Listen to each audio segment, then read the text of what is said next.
Hi friends, welcome back to my YouTube channel. ನೋಡಿ, ನಾವು ಗಣೇಶ ಚತುರ್ಥಿಗೆ ಗೋಕಾಕ್ ಬಂದಿದ್ವಿ. ಇಲ್ಲೇ ನಾವು ಗಣಪತಿ ತರುವಾಗ ವರ್ಷ ಇಲ್ಲಿ ಗೋಕಾಕ್ ಬಂದು ಇಲ್ಲೇ ಗಣಪತಿ ತರ್ತೀವಿ. ನಾವು ಗಣಪತಿ ತರುವ ದಿನ ನಾವು ಗುದಿಗಿನ ಹುಗ್ಗಿ ನೈವೇದ್ಯಗೆ ಮಾಡ್ತೀವಿ. ಅದನ್ನು ತೋರಿಸ್ತಾ ಇದ್ದೀನಿ ನೋಡಿ. ಇದು ರೆಸಿಪಿ ಬೇಕಿದ್ದರೆ ನೀವು ಕಮೆಂಟ್ ಬಾಕ್ಸಲ್ಲಿ ತಿಳಿಸಿ, ನಾನು ನಿಮಗೆ ರೆಸಿಪಿ ಶೇರ್ ಮಾಡ್ತೀನಿ. ಗುದಿಗಿನ ಹುಗ್ಗಿ ನೈವೇದ್ಯಗೆ ಮತ್ತು ಅನ್ನ ಮಾಡ್ಕೊಂಡಿದ್ವಿ. ನಾನು ಮತ್ತು ನನ್ನ ಸಿಸ್ಟರ್ಸು ಎಲ್ಲರೂ ಸೇರಿ ಮಾಡ್ತಾಯಿದ್ವಿ ನೋಡಿ. ಅದಾದ ತಕ್ಷಣ ನಮ್ಮ ಮನೆಯಲ್ಲಿ ಗಂಡು ಮಕ್ಕಳು ಮತ್ತು ಮಕ್ಕಳು ಎಲ್ಲರೂ ಸೇರಿ ಗಣಪತಿ ತರೋಕ್ಕೆ ಹೋಗಿದ್ದರು. ಅದರಲ್ಲಿ ನಾವು ಪೂಜೆ ಸಾಮಾನೆಲ್ಲ ರೆಡಿ ಮಾಡ್ಕೊತಾ ಇದ್ವಿ. ಈ ಥರ ಆರತಿ ಮತ್ತು ದೀಪನೆಲ್ಲ ರೆಡಿ ಮಾಡ್ಕೊಂಡಿದ್ದೀವಿ. ಈಗ ನೋಡಿ, ನಮ್ಮ ಗಣಪತಿ ಬಂದ. ಇಲ್ಲಿ ನಮ್ಮ ಭಾವನವರು ಗಣಪತಿನ ಪೂಜೆ ಮಾಡ್ತಾ ಇದ್ದಾರೆ ನೋಡಿ.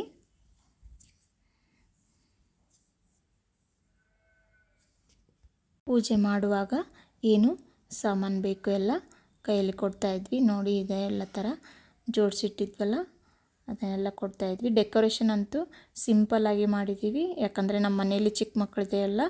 ಅದಕ್ಕೆ ಕೆಳಗಡೆ ಅಂತೂ ಎಲ್ಲ ಮಾಡೋಕ್ಕಾಗೋದೇ ಇಲ್ಲ, ಎಲ್ಲ ಹಿಡಿದು ಎಲ್ಲ ಇದು ಮಾಡ್ತಾರಲ್ಲ, ಅದಕ್ಕೆ ನಾವು ಮೇಲೇ ಮಾಡಿದ್ವಿ ಸಿಂಪಲ್ಲಾಗಿ.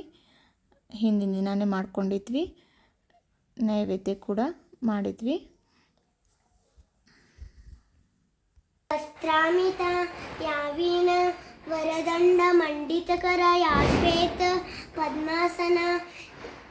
ಹೀಗೆ ನನ್ನ ಮಗಳು ಮತ್ತು ನಾವೆಲ್ಲರೂ ಸೇರಿ ಮಂಗಳಾರತಿ ಹಾಡಿದ್ವಿ. ಹಾಗೆ ಮಂಗಳಾರತಿ ಕೂಡ ಮಾಡಿದ್ವಿ ನೋಡಿ.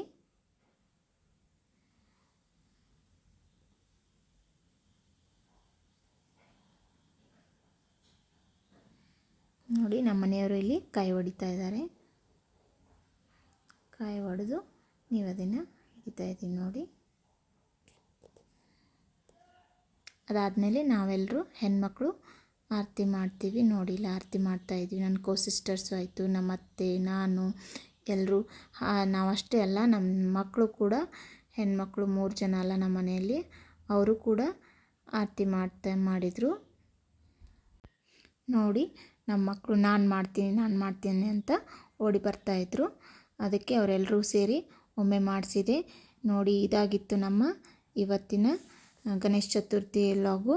ನಿಮ್ಮ ಮನೆಯಲ್ಲಿ ಹೇಗೆ ಗಣೇಶ ಚತುರ್ಥಿಯನ್ನು ಸೆಲೆಬ್ರೇಟ್ ಮಾಡಿದ್ರಿ ಅಂತ ನನಗೆ ಕಮೆಂಟ್ ಮೂಲಕ ತಿಳಿಸಿ ಅಂತ ಹೇಳ್ತಾ, ನಾನು ನಿಮಗೆ ನೆಕ್ಸ್ಟ್ ವ್ಲಾಗಲ್ಲಿ ಹೀಗೆ ಸಿಗ್ತಾ ಇರ್ತೀನಿ. ಹೀಗೆ ಪ್ಲೀಸ್ ನೋಡಿ, ಶೇರ್ ಮಾಡಿ ಅಂತ ಹೇಳ್ತಾ ನಾನು ನಿಮಗೆ ಮತ್ತೆ ಸಿಗ್ತೀನಿ. ಬಾಯ್ ಬಾಯ್.